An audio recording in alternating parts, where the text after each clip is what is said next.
Ladies and gentlemen, schools are closing their doors ahead of the winter break. You know, the break they get between Christmas and New Year's?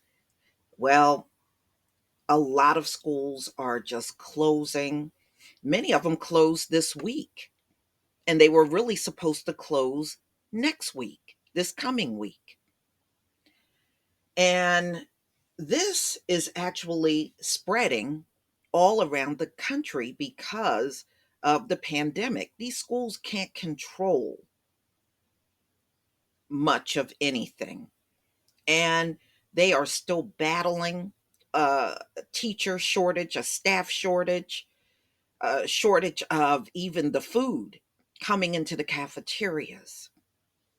So it's been a hell of a struggle for these schools. And of course, they're conveniently keeping this sort of thing out of the news because anything that makes it look like they're failing, they conveniently keep that out of the news. And see, this is what makes these folks unfit to be in charge during a pandemic.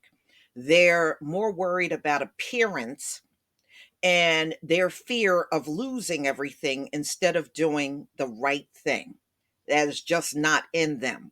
And you will not see them do the right thing. So let me get into this story that came out on NBC News. Schools, classrooms, closed doors again. And this is due to the surge. As schools brace for a rapid rise amid, because now, the other Delta is now being overtaken. So, and it is already being felt in the schools. And this is what they are not going to tell you. So, more and more schools across the country are closing their doors again and moving back to online learning ahead of holiday break. Now, yesterday, I knew something was going on. It must have been about 10:30 in the morning, and I could hear the children outside playing. I was like, "Wait a minute, shouldn't they be in school?" And it didn't dawn on me. Yeah, they're going to remote learning all over the country again. Some schools are doing like a hybrid schedule. Some days they're in class and some days they're online. Some schools just said, forget it, and they are going straight remote. But that's what's going on around here. I knew something was off, and this was not the only day this week. It was other days I saw these kids out there during the time they should have been in school. So, Prince George's County in Maryland on Friday became the first major school district to announce that all students will transition to remote learning as cases surge. The shift to online learning will begin Monday, 4 days before the beginning of winter break, and continue for 2 weeks after school resumes on January 3rd. Educators, administrators, and supporting staff may be able to deliver in person instructions and other activities in conditions that prioritize their own health as well as the well being of the school community.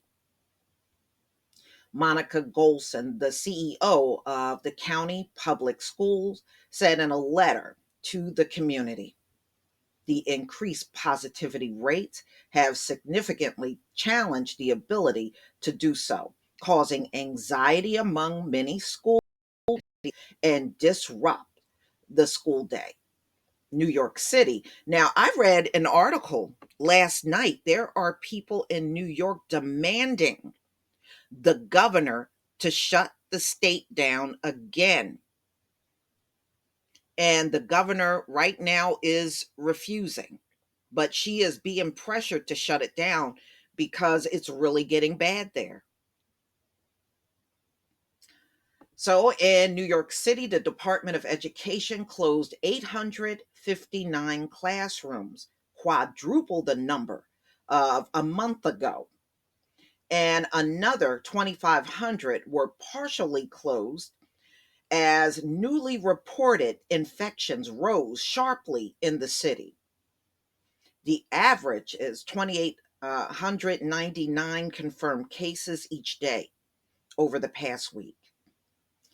So the City Department of Health and Mental Hygiene up from the daily average of around 1,800 cases over the past 28 days. In upstate New York, officials announced that Oswego City School District is transitioning to remote learning from Friday until December 23rd because of the rise of cases. 60 cases since and shortages.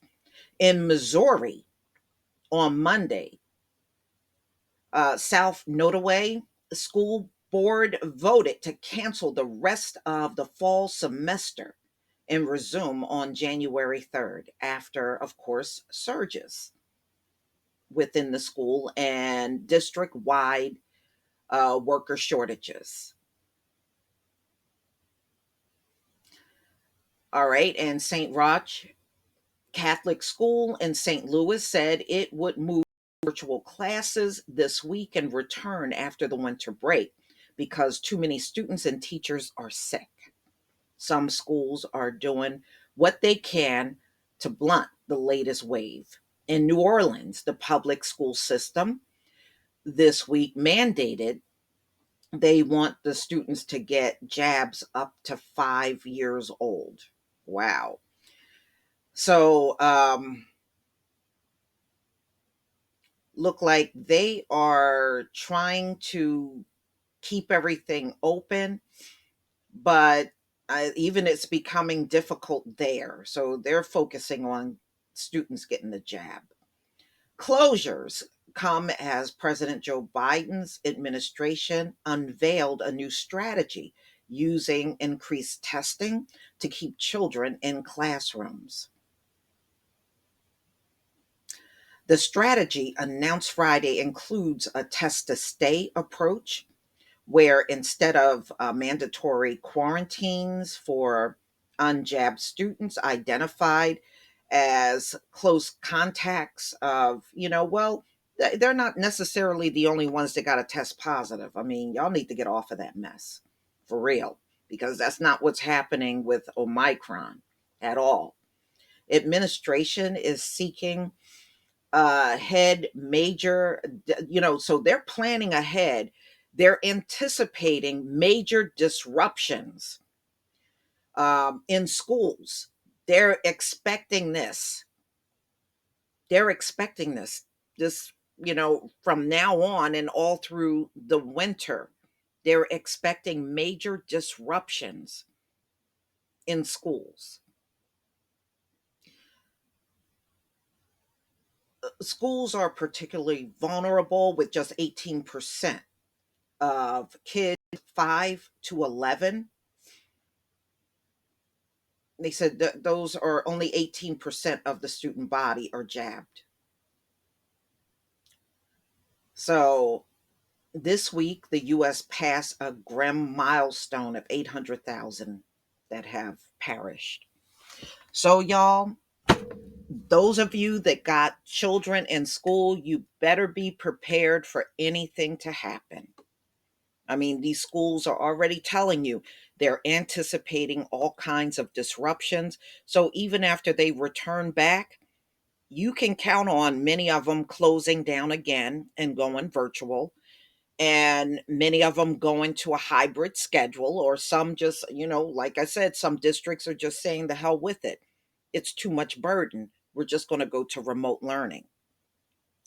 So with businesses cutting hours and schools are in disarray in the US, you may say we're not going to lock down, but in a sense, you really are. If you can't get everything up and running 100%, you really are locked down. You are. You don't have it back. You're claiming you do, but all of this is telling you you don't really have everything back at all. You don't have these businesses back. Businesses are now so overwhelmed, they got to cut hours. And there's no way in 2021 holiday season they're making the same money that they did in 2019. That's impossible with a worker shortage that's going on all through your precious holiday. America is in, ladies and gentlemen, their 400 years are up. So anything past 2019, it's just going to be a downhill adventure for you from here on out. And I mean, look, many of my subscribers got such great discernment. They're already saying 2022 is going to be worse than 2020 and 2021. See, that's real discernment. Thinking that you're going to get everything up and running and we're eventually going to get back at pre 2019 level, that's delusional. That's not discernment at all. That's living out your fantasies every single day. There is no turning back. None. This fight that you got going on trying to save yourselves and save this society, you're going to find out that's a losing battle. Y'all, please tell me what you think. Please leave your comment and subscribe. Don't forget to hit on the notification bell, and I'll see you on the next video. Peace, family.